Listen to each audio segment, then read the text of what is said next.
janjimu Tuhan kan selalu ku renungkan di siang dan malam. Saat badai menerjang, seribu musuh menghadang, jiwaku tetap tenang, takkan tergoyahkan. Firman-Mu yang ku pegang, tak sedetik pun kan ku lepaskan. Karena di sana ku temukan kekuatan iman.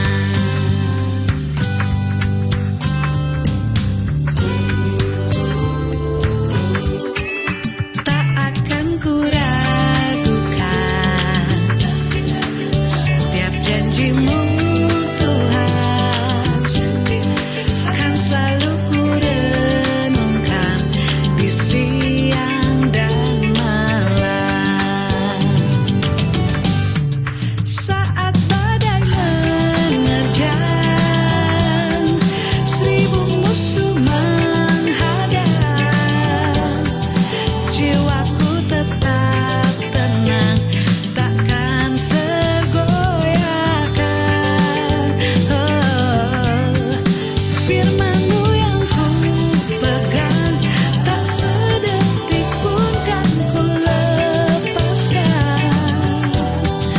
Karena di sana ku temukan kekuatan iman.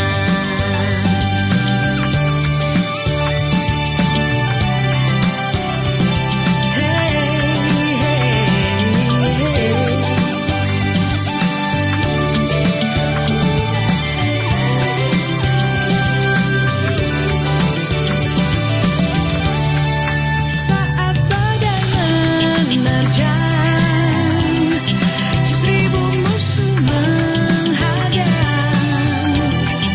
jiwaku tetap tenang, takkan tergoyahkan. Firman-Mu yang ku pegang, tak sedetik pun kan ku lepaskan. Karena di sana ku temukan kekuatan iman. Karena di sana ku temukan kekuatan iman.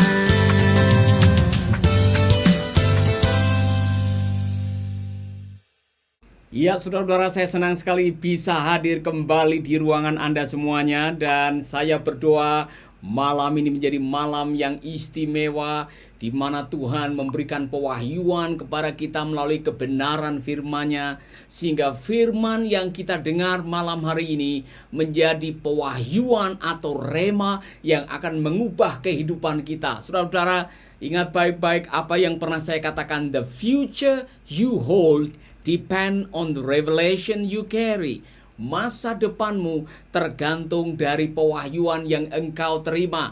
Semakin banyak firman yang menjadi pewahyuan, semakin banyak alat tafsir untuk menerjemahkan kenyataan, semakin banyak kebenaran yang ada di dalam hati, semakin mudah Anda menerjemahkan kenyataan dalam hidup ini. Itulah sebabnya saudara-saudara, saya rindu malam ini kita berdoa sebelum mendengarkan kebenaran firman Allah, kita menyatukan hati, kita memohon kepada Tuhan, rohnya dicurahkan kepada kita, sehingga setiap kata, setiap kebenaran akan menjadi pewahyuan secara pribadi. Amin, saudaraku. Dan malam hari ini, saudara boleh mengajak teman-teman saudara, karena topik yang saya akan bahas adalah mujizat ada di rumah Anda.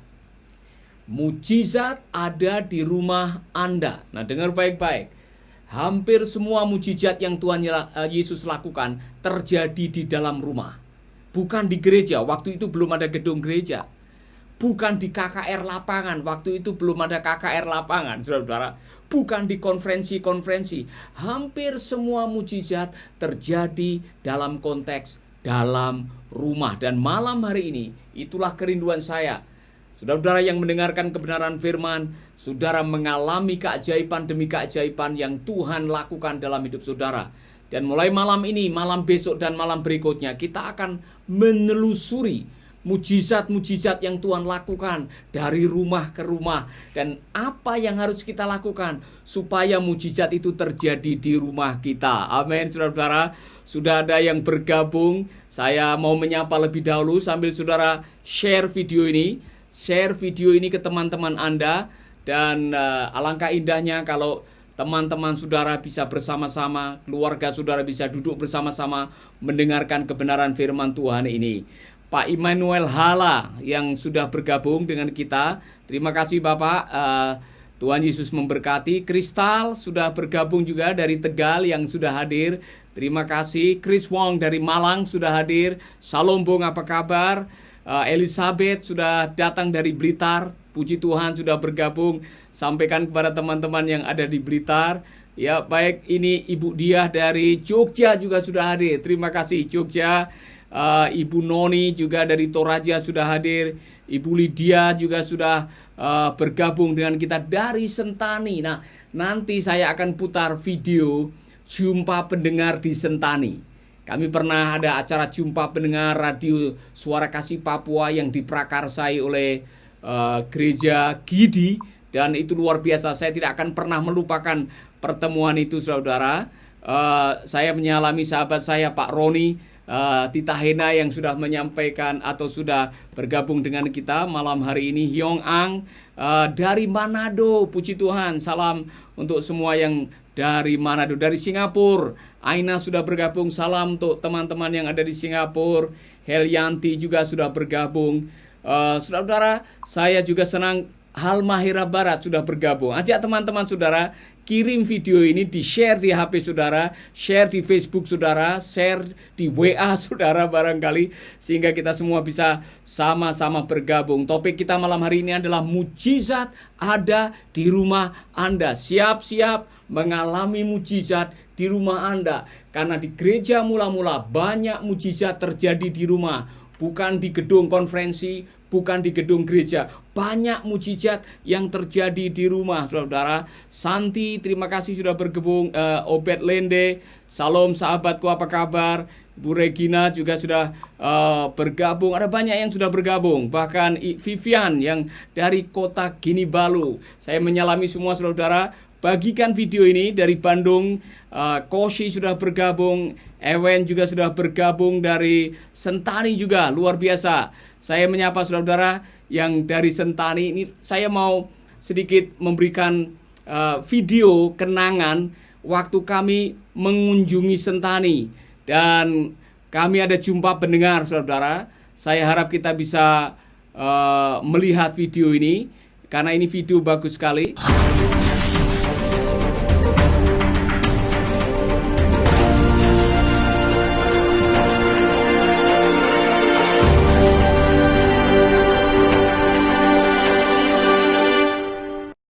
Ya, Bapak Rudi ini adalah salah satu editor Making Life Better, tapi juga konselor pendengar-pendengar Making Life Better yang selama ini mendengarkan dari jaringan radio Dian Mandiri yang tersebar dari Nias sampai Papua. Ya. Pak, apa komentar para pendengar dan juga pemirsa yang biasanya konseling dengan Bapak? Ya, semua pendengar Making Life Better menyampaikan bahwa mereka sangat-sangat diberkati dengan program Making Life Better. Mereka rindu terus untuk mendengarkan Making Life Better. Nah, di dalam mendengarkan Making Life Better, karena kami juga memberikan suatu pelayanan konseling, banyak di antara mereka juga yang konseling dengan kami. Pak, akhir-akhir ini atau dalam beberapa bulan ini ada kasus-kasus yang berat. Orang-orang yang mengalami pergumulan, yang sudah putus asa, yang mengalami pemulihan karena Making Life Better. Apakah ada? Ya, baru-baru ini kami menerima seorang konseli yang mendengarkan Making Life Better yang sangat diberkati. Bukti daripada dia diberkati lewat Making Life Better, sahabat kita ini telah berdonasi kepada pelayanan Making Life Better ini, Pak. Selama konseling ini ada enggak kasus-kasus unik di mana orang dipulihkan, ada kesaksian di mana Tuhan menjamah mereka setelah mendengarkan Making Life Better? Iya, banyak sekali, Pak. Banyak sekali orang yang telah bersaksi bahwa lewat pelayanan, lewat program Making Life Better dipulihkan rumah tangganya. Banyak orang yang mengalami ketidakharmonisan antara suami dan istri, tapi ketika mereka mengikuti Making Life Better ini, mereka dipulihkan, Pak, diberkati sekali karena program Making Life Better menyajikan kebenaran firman Tuhan. Pak, saya dengar Bapak juga membuka pelayanan di penjara dan itu ada hubungannya dengan program Making Life Better juga. Ya, kami mengadakan pelayanan di penjara, yaitu berupa sekolah Alkitab dan konseling, Pak. Dan puji Tuhan, banyak mereka sangat-sangat diberkati lewat pelayanan ini. Bahkan mereka sudah banyak yang dipulihkan.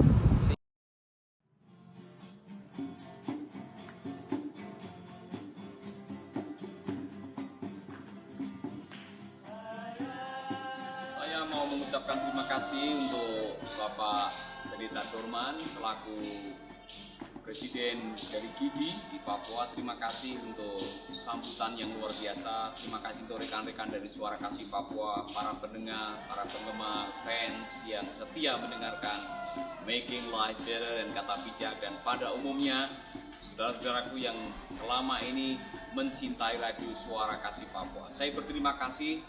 Kunjungan ini betul-betul membuka mata saya betapa pentingnya pelayanan radio dan betapa luar biasanya dampak dari pelayanan ini. Saya secara pribadi sangat diberkati dan kami rindu kita akan bertemu lagi tahun depan dalam acara yang sama, jumpa pendengar yang lebih besar lagi. Kita pakai lapangan sepak bola untuk menjadi ajang perjumpaan, dan kami merindukan ada orang-orang yang dikuatkan, gereja Tuhan dipersatukan, hamba-hamba Tuhan diperlengkapi, dan kehadiran radio ini menjadi sebuah pelayanan yang sangat luar biasa, membawa transformasi dan revolusi mental buat saudara-saudara kita.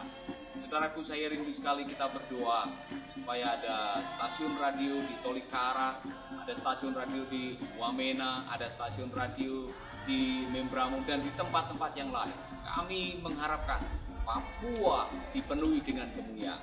Kita mengudara 24 jam dan di setiap kabupaten ada kehadiran suara radio yang bisa menjadi berkat, membawa pemulihan dan membawa berkat bagi Papua. Terima kasih banyak untuk sambutannya, untuk rekan-rekan di pulau-pulau di Sentani. Terima kasih.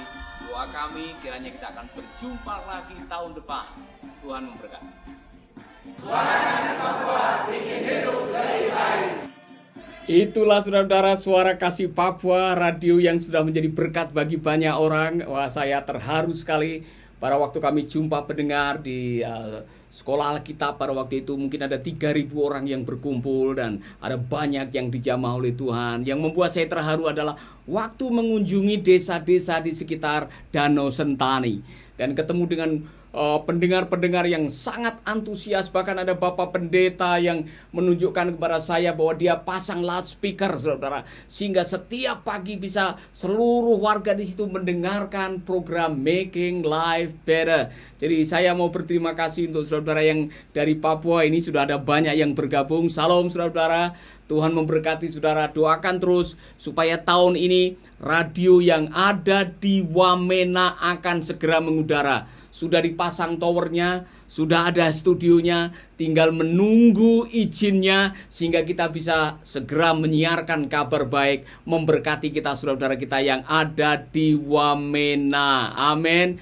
Dan seperti yang saya janjikan tadi, saya mau mengkhotbahkan tentang mujizat ada di rumah Anda. Saya ulangi sekali lagi. Pada zamannya Tuhan Yesus, ada banyak mujizat yang terjadi di rumah. Bukan di gedung gereja, karena waktu itu belum ada gedung gereja. Bukan juga di gedung-gedung konferensi atau seminar, tapi di rumah-rumah. Itu berarti kita semua saat kita mengalami lockdown, diisolir di rumah-rumah, kerja dari rumah, ibadah dari rumah, semua dikerjakan dari rumah. Jangan khawatir, karena Tuhan sudah biasa melakukan hal-hal yang ajaib di dalam rumah. Amin, saudara-saudara. Untuk itu kita akan membahas tentang mujizat pertama yang Tuhan Yesus lakukan. Saudara pasti tahu, apa mujizat yang pertama Tuhan Yesus lakukan? Bukan di KKR, tapi dalam sebuah pesta pernikahan. Saya yakin itu bukan kebetulan. Saya yakin pasti ada kepentingan mengapa Yohanes mencatat bahwa mujizat yang pertama itu terjadi di dalam sebuah pernikahan. Karena saya yakin pasti Tuhan punya agenda. Tuhan ingin menunjukkan kepada kita betapa pentingnya rumah tangga, betapa pentingnya pernikahan. Untuk itu saudara-saudara, ingat baik-baik, catat apa yang mau saya sampaikan. Hadap saudara dengan Alkitab. Di depan saudara kita akan berdoa memohon Tuhan memberkati kebenaran firman Tuhan pada malam hari ini. Mari kita berdoa. Bapa kami di dalam surga, kami berdoa malam ini menjadi malam di mana kami mengalami mujizat, mengalami kuasa, mengalami pemulihan, mengalami jamahan Tuhan. Kami rindu malam ini ya Bapa, firman-Mu menjadi rema. Di dalam nama Yesus kami berdoa. Amin, amin, amin. Saudara-saudara, mari kita meneliti apa yang ada di dalam kisah pernikahan di Kana yang ditulis oleh Yohanes. Injil Yohanes, saudara-saudara akan melihat di dalam pasal yang kedua, saudara akan menemukan kisah ini. 2 hari kemudian, ada pesta kawin di kota Kana, di Galilea. Dan ibu Yesus ada di sana. Yesus dengan pengikut-pengikutnya diundang juga ke pesta itu. Ketika anggur sudah habis, ibunya berkata kepada Yesus, mereka kehabisan anggur. Saudara-saudara, saya mau mengatakan kepada saudara-saudara, Injil Yohanes mencatat secara spesifik, secara khusus tentang peristiwa mujizat pertama yang Yesus lakukan di dalam pesta pernikahan. Mengapa saudara-saudara? Saya yakin karena Yesus melihat betapa pentingnya rumah tangga, betapa pentingnya pernikahan. Karena pernikahan itu idenya Allah.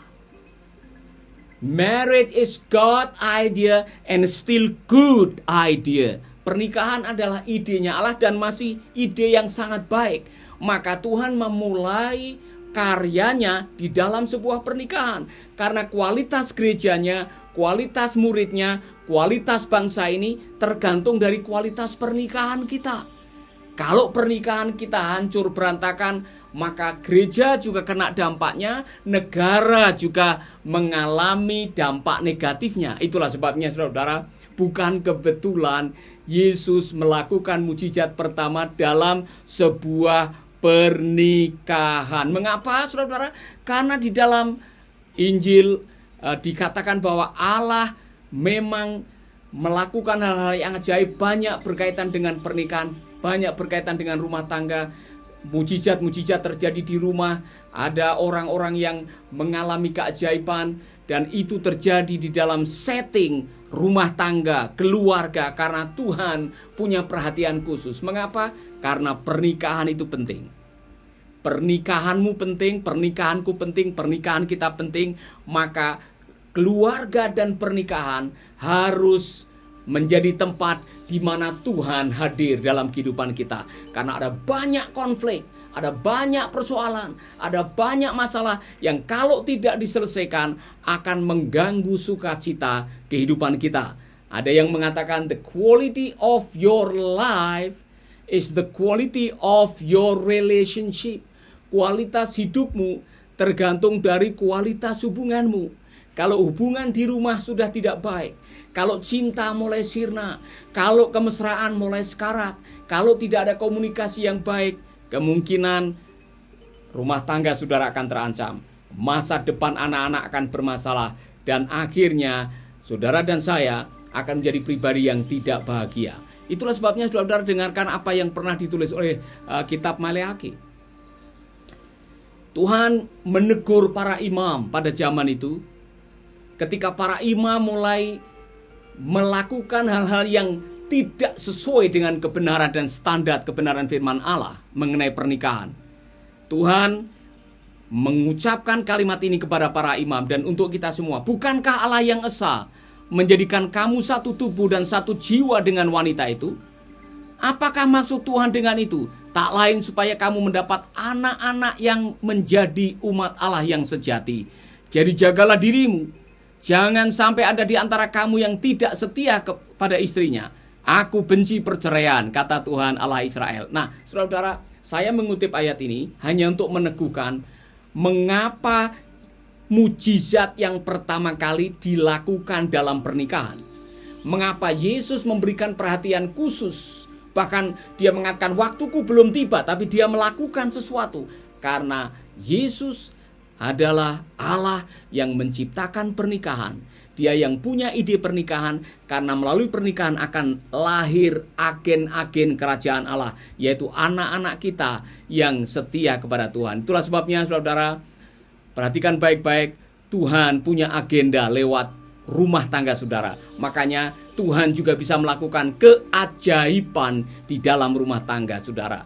Itulah sebabnya topik malam hari ini adalah mujizat tersedia di dalam rumah Anda. Kenapa? Karena setiap pernikahan memiliki krisis. Setiap rumah punya masalah. Setiap rumah tangga punya persoalan. Kalau saudara barangkali mengatakan, Pak, selama saya menikah sampai anak 4, kami tidak pernah bertengkar, tidak pernah ada masalah, tidak ada konflik. Kalau boleh angkat tangan. Ada yang berani angkat tangan. Saudara-saudara, kita semua punya masalah. Bahkan sesama pendeta, sama sekolah Alkitab, saya dengan istri menikah 32 tahun. Kami masih kadang-kadang bertengkar. Masih ada konflik, masih ada masalah. Tetapi sampai hari ini kami masih setia satu dengan yang lain.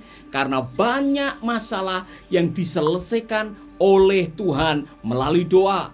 Itulah sebabnya banyak mujizat dalam pernikahan kami, dalam rumah tangga kami. Saudara-saudara, nanti saya mau menceritakan kepada saudara-saudara, awal pernikahan kami sudah mengalami banyak keajaiban. Nah, mari kita akan lihat apa yang dihadapi oleh pengantin atau mempelai yang sedang mengadakan pesta. Saudara tahu krisisnya? Krisisnya sederhana saja, tapi ini agak menarik saudara, karena krisis yang dihadapi adalah mereka kekurangan anggur. Mengapa anggur itu penting? Ada seorang penafsir yang mengatakan begini saudara-saudara. Dan saya yakin apa yang dikatakan penafsir ini ada benarnya. Bahwa dia mengatakan, to fail in providing adequately for the guests would involve social disgrace. In the closely knit communities of Jesus' day, such an error would never be forgotten and would haunt the newly married couple all their life. Gagal menyediakan anggur itu membuat sanksi sosial, khususnya dalam komunitas yang masih kecil.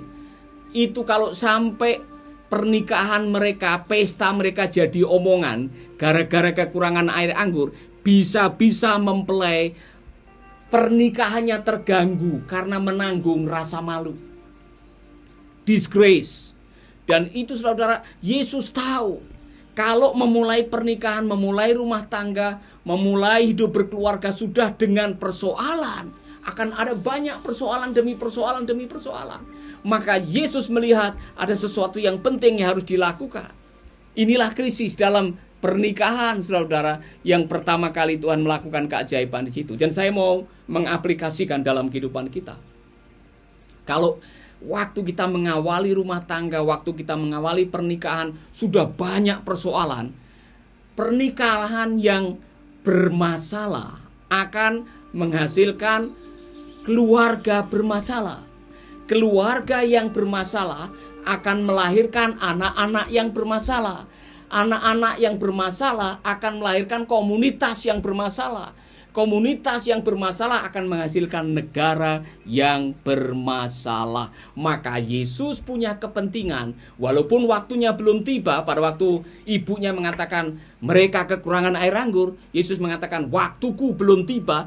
Tapi karena Yesus melihat ini sangat penting, Yesus melakukannya. Artinya apa? Untuk rumah tangga saudara, Tuhan siap melakukan apa saja. Karena Pernikahanmu adalah wujud nyata dari pernikahan antara Kristus dengan gerejanya. Amin. Jadi saudara, kalau saudara menghadapi krisis dalam pernikahan, jangan takut datang kepada Tuhan Yesus. Yesus punya kepentingan dengan pernikahan saudara. Haleluya. Nah, saudara, mari kita jujur saja. Belak-belakan, kita semua punya masalah. Saudara pasti pernah bertengkar. Saudara ada konflik, masalah dengan komunikasi, masalah dengan penyesuaian, masalah dengan bagaimana mengasuh anak, masalah dengan ekonomi, masalah dengan mertua, masalah dengan pihak ketiga. Ada banyak masalah, saudara-saudara. Tetapi bagaimana kita menyelesaikannya? Saudara-saudara, saya akan memberikan sebuah jaminan. Undang Yesus dalam pernikahan saudara. Saya bersyukur kepada Tuhan. Tadi dikatakan bahwa Yesus ada di sana. 2 hari kemudian ada pesta kawin di kota Kana di Galilea. Dan ibu Yesus ada di sana. Yesus dengan pengikut-pengikutnya diundang juga ke pesta itu. Diundang juga. Yesus diundang di dalam pernikahan. Yesus diundang di dalam keluarga. Yesus diundang di rumah saudara. Ketika Anda mengundang Yesus, mengizinkan dia tinggal di rumah saudara, tinggal dan memimpin pernikahan saudara, tinggal dan menolong keluarga saudara. Kalau ada konflik, ada masalah, ada pergumulan, Yesus akan menolong saudara. Amin. Saya masih ingat saudara-saudara, ini saya mau sharing dengan saudara-saudara pernikahan saya yang banyak sekali mujizat terjadi. Saya mau jujur, waktu saya melamar istri saya waktu itu, saya tidak punya uang. Saya baru tamat dari sekolah Alkitab, dan kami sepakat waktu kami pacaran di sekolah Alkitab, tamat langsung nikah supaya tidak mengeluarkan banyak uang. Tapi waktu saya melamar, saya ditantang oleh saudara-saudara atau kakak-kakak dari istri saya. Kamu punya uang berapa kok kamu mau menikahi adik saya? Katanya. Saya jujur, saudara. Saya hamba Tuhan, baru merintis di sebuah desa, persembahannya hari Minggu 2.500. Jadi saya jujur, saya tidak punya uang. Dan saya sampaikan, kami dengan iman, kami mau masuk pelayanan, kami tahu Tuhan akan cukupkan. Nah saudara-saudara, saya untuk beli cincin aja tidak mampu. Untuk beli baju nikah tidak ada. Tetapi ini cara Tuhan bekerja. Waktu saya ditantang, saya jujur, saya ngomong apa adanya. Keluarga dari istri saya rapat. Malam itu mereka berapat, setelah 15 menit saya dipanggil. Dan mereka mengatakan, kami menghargai imanmu.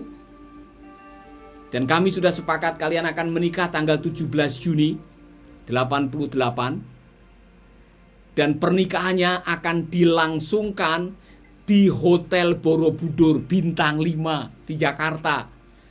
Kemudian kami pemberkatannya di gereja CWS. Saudara-saudara, waktu saya mendengar itu luar biasa. Awal pernikahan kami sudah banyak mujizat yang terjadi.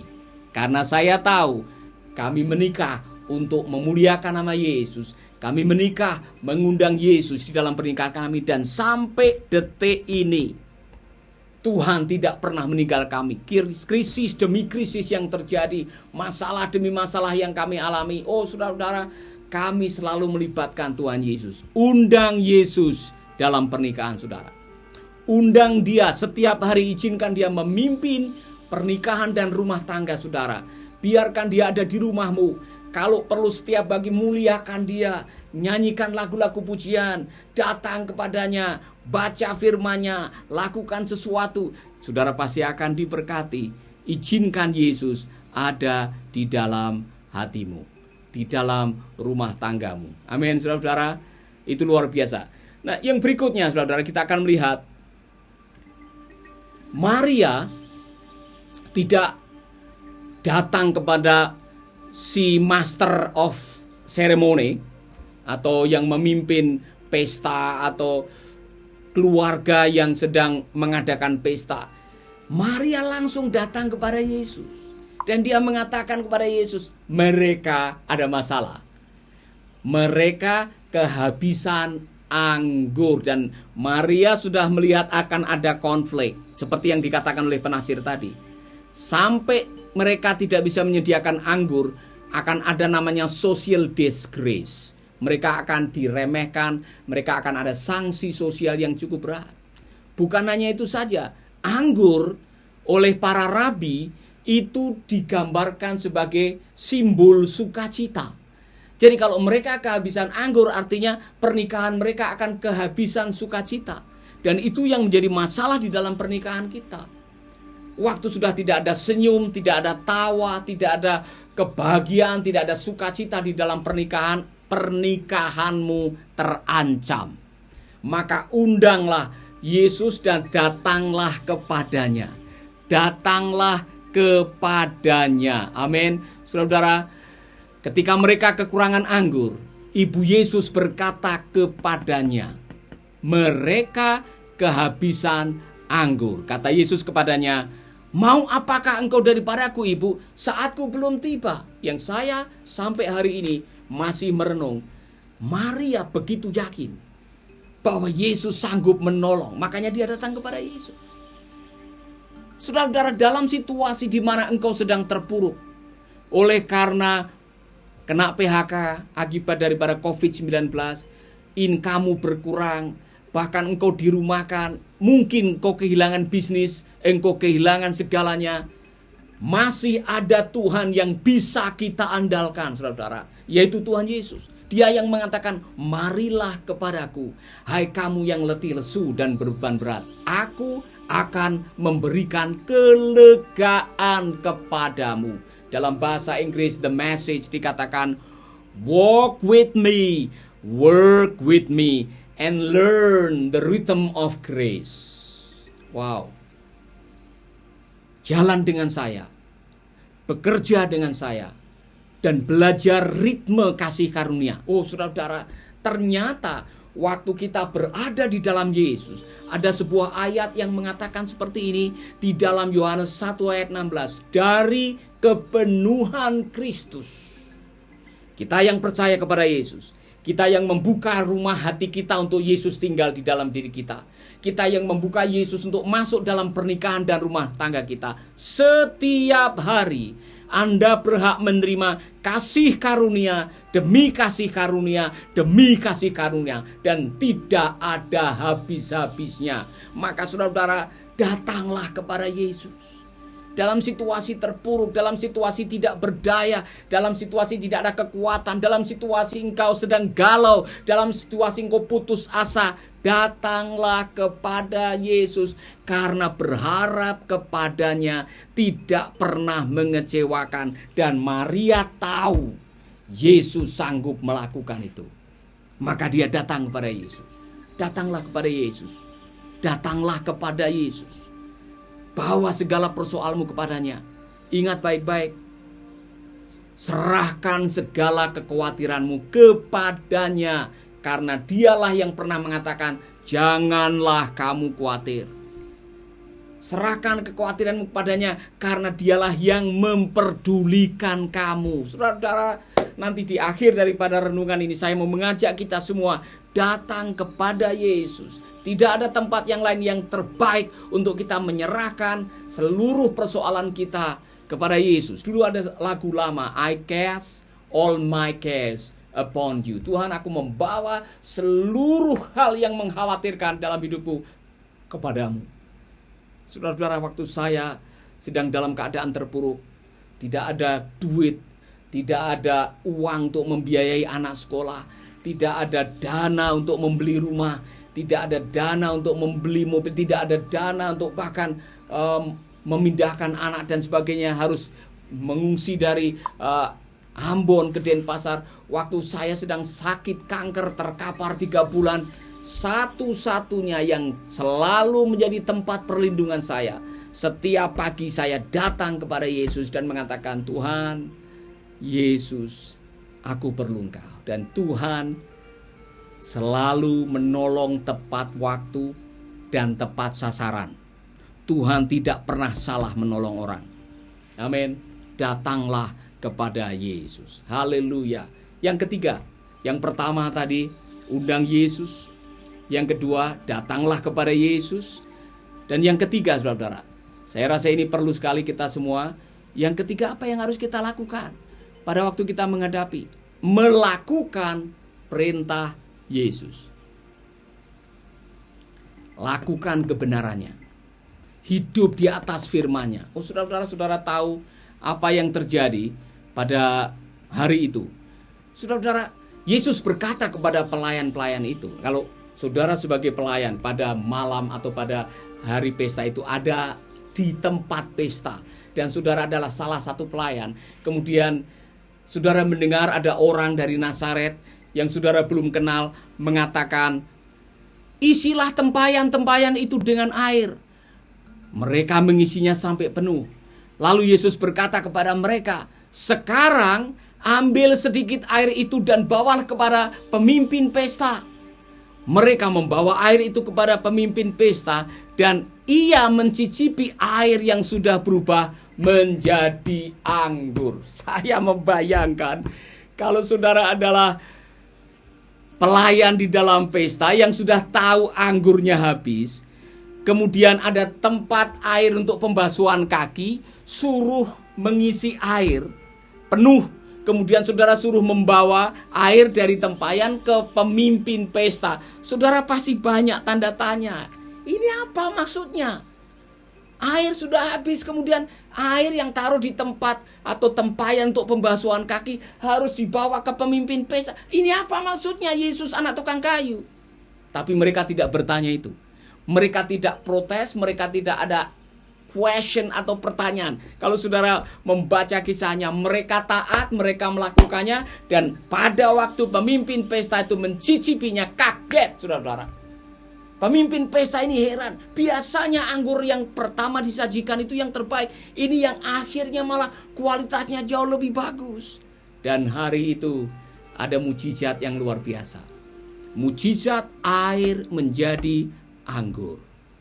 Dan dikatakan oleh Injil Yohanes, Yesus namanya diagungkan di situ. Saudara-saudara, Tuhan bisa mengubah air menjadi anggur. Ada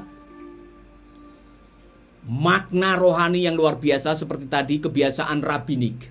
Di dalam budaya Yahudi, anggur itu melambangkan sukacita. Jadi Yesus sedang mengajarkan kepada kita semuanya, kalau pernikahanmu kamu serahkan kepada Tuhan Yesus, kamu tidak akan pernah kehabisan sukacita. Karena Yesus bisa mengubah apa saja yang ada di situ bisa diubah oleh Yesus menjadi keajaiban. Di dalam rumah tangga, di dalam pernikahan saudara, di dalam hidup saudara, Tuhan bisa melakukan apa saja dari apa yang Anda miliki. Yesus tidak meminta supaya mereka mengambil tempayan dari tetangga atau mengambil air dari tetangga. Yesus tanya, ada apa? Kumpulkan tempayan, isi air, ambil airnya, bawa ke tukang pesta, dan Tuhan melakukan yang luar biasa. Sukacita di akhir pesta. Artinya saudara-saudara, kalau pernikahan kita serahkan kepada Tuhan, kalau kita mengundang Yesus ada dalam pernikahan kita, maka di akhir pernikahan kita pun, di umur tua pernikahan, kita masih punya hak untuk menikmati sukacita. Bukan hanya di awal. Pernikahan yang dipimpin oleh Tuhan, pernikahan yang mempersilahkan Yesus ada di dalam keluarga saudara, akan menjadi pernikahan yang dilimpahi dengan sukacita. Yesus bisa melakukannya. Amin, saudara-saudara. Saya mengatakan kepada saudara-saudara, ini mujizat pertama yang Tuhan lakukan. Kuncinya hanya 3. Undang Yesus setiap hari masuk dalam pernikahanmu, masuk dalam rumah tanggamu, menjadi bagian penting dalam hidupmu. Yang kedua, lakukan firman-Nya. Lakukan kebenaran yang sudah ditulis. Dan ingat apa yang pernah dikatakan oleh Tuhan Yesus. Apabila firman-Ku tinggal di dalam kamu dan kamu tinggal di dalam aku, minta apa saja dan Bapa di surga akan melakukannya. Makanya kalau kita sudah tahu kebenaran, hiduplah di atas kebenaran. Karena di dalam kebenaran, di dalam firman selalu ada potensi keajaiban. lakukan bahkan dalam hal-hal yang sulit sekalipun. Saat kita mengalami situasi yang sulit, datanglah kepada Tuhan, lakukanlah firman Tuhan, dan saksikanlah keajaiban Tuhan di dalam hidup saudara. Amin, saudaraku. Ada banyak mujizat yang terjadi dalam kehidupan kami. Saudara-saudara, kalau saudara ikut perjalanan hidup rumah tangga kami, kadang-kadang saya juga heran. Saya juga kadang-kadang tidak habis mengerti bagaimana mujizat itu terjadi, saudara-saudara. Kami bisa menyekolahkan anak-anak kami. Hampir semuanya sekolah di luar negeri. Menurut akal manusia tidak mungkin, tetapi karena kami percaya kepada Tuhan, ada saja keajaiban demi keajaiban. Saya bukan sedang menyombongkan, saya sedang membagikan betapa saya sendiri kagum dengan Yesus dan keajaiban dan mujizatnya yang Dia lakukan dalam kehidupan kami. Saudara-saudara, Yesus yang sama yang saya sembah adalah Yesus yang saudara kasihi. Dia bisa melakukan keajaiban demi keajaiban dalam kehidupan saudara. Malam hari ini saya tidak tahu apa yang saudara alami. Saya tidak tahu pergumulan apa yang sedang terjadi. Saya tidak tahu sampai di mana pernikahan saudara, bagaimana Anda nanti mau menolong anak-anak Anda. Mungkin saudara juga lagi galau, lagi cemas karena situasi COVID-19. Anda kehilangan pekerjaan, kehilangan bisnis, kehilangan pelayanan. Saya tidak tahu. Tapi saya tahu, kalau engkau mengundang Yesus, engkau mengizinkan Dia masuk dalam hatimu, Dia bisa melakukan hal-hal yang di luar pikiran, di luar akal sehat, dan Dia bisa melakukannya. Amin, saudaraku. Saya tidak akan lama-lama, saya merasa pada malam hari ini di dalam roh saya ada saudara-saudara yang sedang putus asa. Saudara sedang khawatir, galau mengenai hari esok bagaimana. Saudara juga sedang mencemaskan nasib pernikahan saudara. Ada konflik karena budgetnya sudah tidak seperti dulu, income-nya tidak seperti dulu, sehingga harus menyesuaikan dengan apa yang sedang terjadi sekarang. Dan ada banyak pernikahan yang bermasalah oleh karena tidak siap menghadapi kenyataan seperti ini. Undang Yesus di dalam pernikahanmu, undang Dia, datang kepadanya, hidup dalam firman-Nya, dan Tuhan akan melakukan keajaiban dalam hidup saudara. Amin. Kalau saudara adalah orangnya Pak Palu, saya rindu sekali malam hari ini Tuhan melakukan terobosan, Tuhan menolong saya, Tuhan menjamah saya. Saudara-saudara, saya rindu berdoa buat saudara-saudara. Siapapun saudara yang malam hari ini saudara mengatakan saya perlu mujizat dari Tuhan, saya perlu jamahan dari Tuhan. Saudara-saudara, saya mau berdoa buat saudara, siapapun saudara, dimanapun saudara. Mungkin kalau saudara sedang menonton di mobil dan sebagainya, saudara bisa minggir sebentar. Kami mau berdoa, biar Tuhan melakukan keajaiban. Mari kita berdoa. Kita berdoa, saudara. Kita berdoa agar Tuhan menolong saudara. Haleluya. Bapa kami di dalam surga, kami percaya kebenaran firman-Mu. Kami percaya setiap firman-Mu adalah ya dan amin. Sebagaimana Engkau melakukan mujizat di rumah mempelai yang sedang mengadakan pesta, Engkau bisa mengadakan mujizat di rumah saudara-saudara kami, sahabat-sahabat kami yang menonton video ini pada malam hari ini. Engkau tahu persis apa yang menjadi krisis dalam hidup mereka. Krisis keuangan, krisis pernikahan, krisis hubungan, krisis untuk anak-anak dan masa depan, mungkin krisis dalam pelayanan. Kami tidak tahu, tapi Engkau Maha tahu Tuhan. Yang kami mau datang kepadamu adalah kami mau menagih janji-Mu, karena Engkau adalah Tuhan yang Maha tahu, Tuhan yang adil. Waktu kami datang kepadamu, Engkau memberikan kelegaan, Engkau melakukan keajaiban, Engkau memberikan pemulihan, Engkau menguatkan pengharapan, Engkau menyembuhkan dan memberikan kesehatan, Engkau memulihkan apapun yang sedang diperlukan, bahkan Engkau memulihkan harapan dan iman kami. Malam hari ini aku berdoa, Engkau mengalir di dalam hati mereka, Engkau mengalir di dalam hati mereka, Engkau mengalir dengan kuasa-Mu, dan damai sejahtera yang melampaui segala akal akan memerintah hidup hamba-hamba-Mu, umat-Mu, sahabat-sahabat kami malam hari ini. Dalam nama Yesus kami berdoa. Amin, amin, amin. Saudara-saudara, saya yakin sekali malam ini saudara-saudara dijamah oleh Tuhan. Amin. Saya rindu saudara-saudara yang dijamah oleh Tuhan bisa menulis di sini bagaimana Tuhan menjamah saudara. Bagaimana Tuhan melakukan hal-hal yang ajaib pada malam hari ini. Saudara bisa menulis. Dan saudara, sementara saudara mungkin masih ada dalam hadirat Tuhan, sambil sayup-sayup saudara mendengarkan Tuhan Yesus yang akan datang segera, sebuah lagu. saya ingin menyalami saudara-saudara yang sudah bergabung pada malam hari ini. Terima kasih banyak sekali yang bergabung pada malam hari ini. Ya, Adeli Dalengkong, puji Tuhan. Tang Lan, ya, puji Tuhan sudah bergabung dari Samosir. Saudara Ibu Sri Wahyuni, ya, sudah bergabung dengan kita juga. Berdoa supaya memberkati dan Tuhan menolong kita semuanya. Ini sahabat-sahabat yang sudah bergabung. Yanti, Aina, ini sahabat-sahabat yang saya yakin setia mengikuti program ini. Ini saudara-saudara saya tayangkan. Puji Tuhan. Ada saudara kita Nopita, Ibu Wati. Ini dari sahabat kita dari Malang. Bung Kris, apa kabar? Ini Ibu Marlise, istri saya juga mengatakan sudah 33 tahun kami menikah, still in love. Luar biasa. The best husband katanya saudara-saudara. Wow, kepala jadi besar nih. Stay close to Jesus katanya. Itu istri saya saudara-saudara, Ibu Marlise. Baik saudara-saudara, Angelina Silaban bergabung, Ibu Heni, Esther, Ariel, terima kasih sudah bergabung. Saudara-saudara yang sudah bergabung malam hari ini banyak sekali. Bahkan Ibu Ana Hutagaul juga bergabung. Dan sahabat kita Fai dari Jayapura, luar biasa. Ya, Tuhan memberkati, luar biasa. Amin, amin.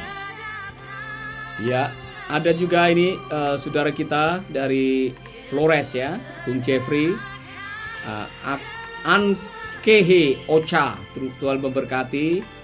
Christine juga bergabung. Saya mau menyalami semua, banyak sekali dari Brastagi juga hadir. Bu Yanti, Isa Deci ini dari Malaysia, terima kasih sudah bergabung. Dora Bintang, dari Radio Timika, Radio Raja Wali juga bergabung. Saya harap kita semua bisa bersama-sama merenungkan, setelah merenungkan melakukan kebenaran firman ini. Pak Tamrin Sitorus, ya kan? Doakan saya Pak, biar saya jadi berkat bagi banyak orang. Amin. Ini dari Languan juga hadir, dari Manado, Languan, dari Samarinda ada yang hadir. Pak Agustinus, Pak Pendeta dari Kalimantan Barat. Salam, apa kabar Pak Agustinus? Bagaimana kabar sahabat-sahabat kita di sana? Ibu Santi dari Jayapura juga hadir. Ada banyak saudara-saudara kita yang hadir malam hari ini. Indah Marunduri dari Manokwari juga hadir, luar biasa. Dari Timur Tengah Selatan, Ewen dari Setani tadi sudah. Saudara-saudara luar biasa malam hari ini, banyak saudara kita yang hadir. Dan kami senang sekali bisa bersama-sama dengan saudara. Haleluya.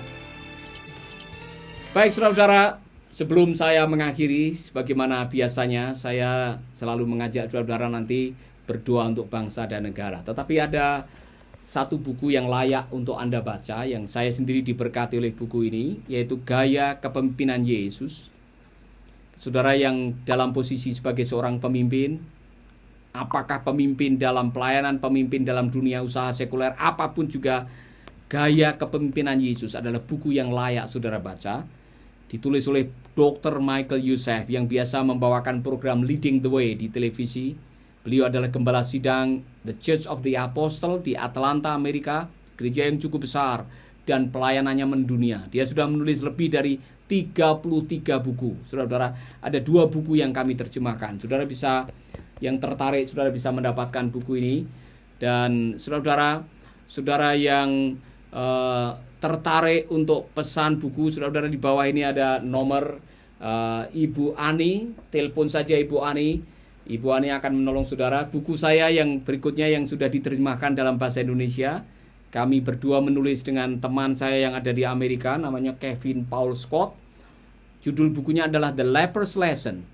Buku mengenai 5 pertanyaan, 2 perspektif, dan pencarian tujuan hidup. Buku ini banyak menolong orang yang bingung untuk apa hidup ini.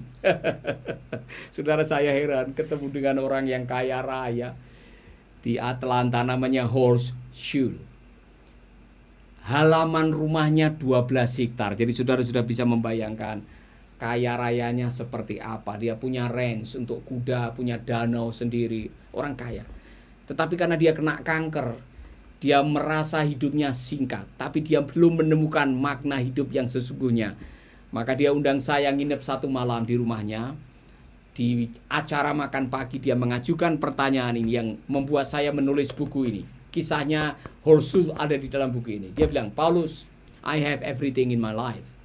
Saya punya segalanya dalam hidup saya. But I miss something. Tetapi ada sesuatu yang hilang di dalam diri saya.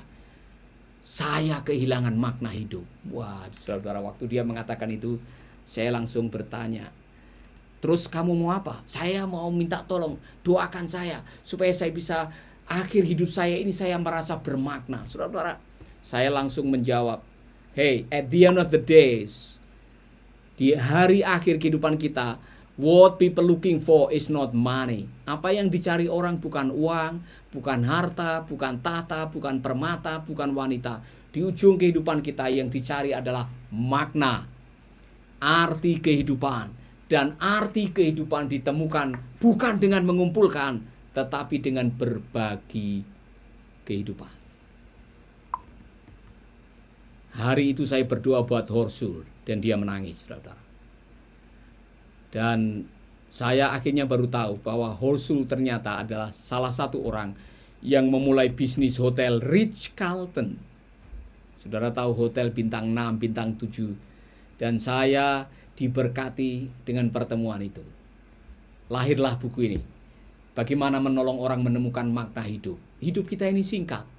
Kita tidak tahu kita akan dipanggil Tuhan kapan. Hari-hari ini kita dikejutkan, saya sendiri dikejutkan oleh salah satu penyanyi yang saya sukai, almarhum Bapak Didi Kempot. Kaget, saudara. Tidak lama setelah itu ada saudara kami yang meninggal masih muda. Kemudian ada bekas murid saya di sekolah Alkitab yang juga meninggal dalam waktu yang sangat cepat. Kita tidak tahu kapan kita akan dipanggil Tuhan. Kalau hari ini kita masih diberi kesempatan untuk hidup, karena ada rencana Tuhan yang belum selesai lewat hidupmu dan lewat hidupku. Maka di waktu yang singkat ini mari kita lakukan sesuatu yang menolong kita menemukan makna. Buku yang ketiga yang buku ini saya tulis sendiri adalah rangkuman dari semua khotbah-khotbah saya yang disiarkan di radio jaringan Dian Mandiri, yaitu program Making Life Better. Saudara bisa mendapatkan buku ini juga. Hubungi nomor yang ada di sini. Ibu Ani akan menolong saudara. Cukup membayar dengan, kalau tidak salah 50.000, dulu 100.000. Untuk sahabat Making Life Better, Anda mendapatkan diskon 50%. Saudara bisa mendapatkan buku itu, baca dan bagikan kepada teman-teman saudara. Hal yang lain yang saya mau kasih pengumuman adalah, saudara yang belum tahu bahwa Making Life Better sudah punya aplikasi. Aplikasinya namanya Making Life Better. Saudara bisa melihat ini di layar. Cukup saudara pergi ke Google Play dan ke App Store yang pakai Apple atau iPhone. Saudara langsung ketik Making Life Better dan saudara bisa menemukan Making Life Better, aplikasi gratis. Jadi semua yang disampaikan melalui radio, melalui YouTube dan sebagainya ada di aplikasi, dan saudara bisa mendengarkan, menjadi bahan renungan, bahkan bisa menjadi bahan untuk sharing di komunitas saudara, dan saudara akan diberkati. Amin, saudaraku.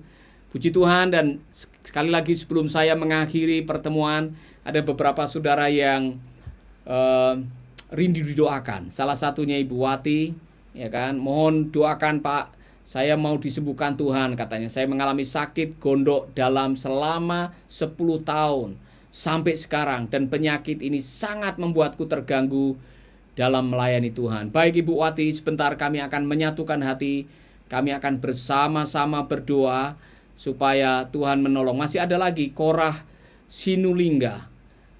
Biar Bu Sinulingga besok mulai di kemo. Kita akan berdoa buat saudara kita yang ada kemo, yang harus menjalani radiasi, yang harus menanggung semuanya. Kita akan berdoa, dan saya percaya mujizat Tuhan itu nyata. Amin. Saya percaya mujizat Tuhan itu nyata. Itulah sebabnya saya mau mengajak saudara bergandeng tangan. Mari kita bersama-sama menyatukan hati. Saudara-saudara yang sakit, apapun penyakit saudara, Saya tadi sudah mengatakan Tuhan bisa melakukan mujizat di rumah saudara tanpa harus ditumpangi tangan oleh seorang hamba Tuhan. Imanmu bisa menyelamatkanmu, imanmu bisa menyembuhkan engkau, keyakinanmu bisa membawa kuasa Allah dalam tubuhmu. Taruh tangan di tempat yang sakit. Kalau ada sakit di kepala, taruh di kepala. Ada sakit di dada, ada sakit di kaki, taruh di kaki. Saya mau kita menyatukan hati kita. Kita berdoa. Bapa kami di dalam surga, kami berdoa pada malam hari ini untuk saudara-saudaraku yang sakit apapun penyakit mereka. Kalau ada yang sedang menderita kanker, ada yang menderita TBC, menderita penyakit-penyakit yang lain, bahkan gondo, apapun juga penyakit mereka, yang kakinya kesemutan, yang tidak bisa berjalan dengan normal, yang selama ini merasa ada apapun penyakit mereka, malam hari ini Bapak, aku memohon kuasa-Mu mengalir, karena kami meyakini oleh bilur-bilur Kristus kami disembuhkan. Dan kami berdoa ya Bapa, agar kuasa darah Yesus menjamah saudara-saudaraku pada malam hari ini. Di dalam nama Tuhan Yesus, sembuh. Penyakitmu disembuhkan oleh karena kuasa Tuhan. Dan mujizat itu terjadi sekarang juga. Di dalam nama Yesus kami berdoa. Amin, amin, amin, amin. Haleluya, haleluya. Saudara-saudara, saya rindu pada malam hari ini kalau engkau dijamah oleh Tuhan, engkau mengalami kesembuhan, engkau mengalami keajaiban, jangan lupa bagikan kesaksian saudara, tulis di sini. Nanti saya bisa menyampaikan kepada sahabat-sahabat kita yang lain. Saya masih ingin mengajak saudara sejenak berdoa buat bangsa dan negara. Tuhan, kami mendoakan bangsa dan negara kami, Pak Jokowi, Pak Amin, seluruh kabinet, para aparat keamanan, dan petugas medis yang ada di garis depan. Berikan mereka hikmat, perlindungan dari Tuhan, berikan kesehatan, dan berikan kekuatan setiap hari. Bapa, kami ingin agar bangsa kami segera lewat atau melewati COVID-19 dan bahaya ini akan berlalu sehingga kami pulih kembali seperti sehari-hari sebelumnya. Tuhan, aku berdoa, pulihkan negeri kami, pulihkan bangsa kami, pulihkan hidup kami, pulihkan keluarga kami, pulihkan gereja kami, pulihkan kota kami. Di dalam nama Yesus kami berdoa. Amin, amin. Biarlah damai sejahtera yang melampaui segala akal akan memerintah hidupmu pada malam hari ini. Terima kasih saudara yang sudah bergabung. Ada banyak yang bergabung. Saya tidak bisa membacakan semuanya, Bapak Ibu. Tapi saya senang sekali oleh karena ada Jireh Bentos. Salam, Pak Pendeta. Tuhan Yesus memberkati. Luar biasa. Pak Neno juga sudah hadir. Mariana Dadi, terima kasih. Saudara-saudara, sahabat kita Epinus Visal dari Papua juga sudah pada hadir, luar biasa. Inaria juga sudah bergabung dengan kita. Saudara-saudara, kita akan kembali besok malam jam 8. Jadi saudara yang tahu bahwa acara ini memberkati, jangan lupa bagikan video ini dan ajak teman-teman saudara besok bergabung. Masih membahas mengenai ada mujizat di rumah Anda. Kita akan membahas setiap mujizat yang terjadi di rumah, karena sekarang ini kita semua sedang memerlukan mujizat. Amin, saudaraku. Kita akan mengakhiri dengan sebuah lagu, dan lagu ini adalah lagu kesayangan sebagian kita, saudara-saudara, yaitu Tak Akan Pernah Kulupakan.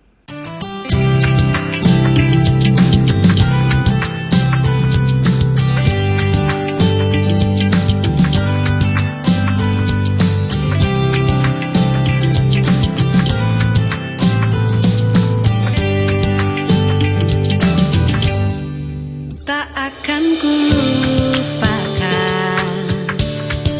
perkataan-Mu Tuhan, akan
kesempatan